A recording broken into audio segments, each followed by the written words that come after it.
Matul l-2025, ir-rata tal-inflazzjoni f'pajjiżna kienet ta' 2.4%. Dan jfisser li għal darb'oħra żieda fil-prezzijiet f'pajjiżna kienet anqas mill-medja Ewropea, għax madwar l-Unjoni Ewropea l-inflazzjoni kienet ta' 2.5%. Dan joħroġ minn ċifri tal-Eurostat, l-Uffiċċju tal-Istatistika tal-Unjoni Ewropea, fejn intqal li f'Malta l-inflazzjoni baqgħet stabbli kkumparata mal-2024, meta wkoll kienet ta' 2.4%. Sa dan it-tant madwar l-Unjoni Ewropea fl-2024 iż-żieda fil-prezzijiet kienet ta' 2.6%. Bħala medja kemm ilu Prim Ministru Dr. Robert Abela, ir-rata ta' inflazzjoni kienet medja ta' 3%.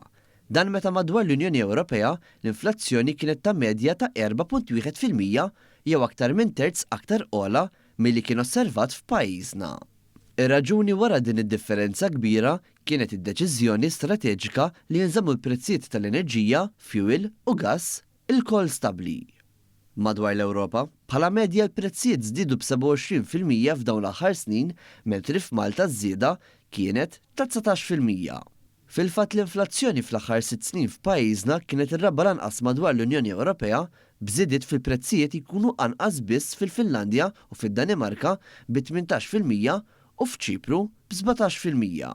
Fit-13 sena ta' Gvern Laburista, il-prezzijiet f'pajjiżna żdiedu bi 30% jew anqas miż-żieda ta' 36% osservata madwar l-Unjoni Ewropea.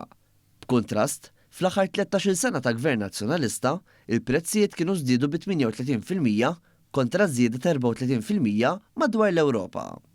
Minkejja d-dipendenza qawwija ta' pajjiżna fuq oġġetti importati u allura l-probabilità li l-inflazzjoni barra minn Malta tiġi importata anke f'pajjiżna, amministrazzjonijiet Laburisti rnexxilhom jżommu l-inflazzjoni f'pajjiżna anqas mill-medja Ewropea b'mod konsistenti.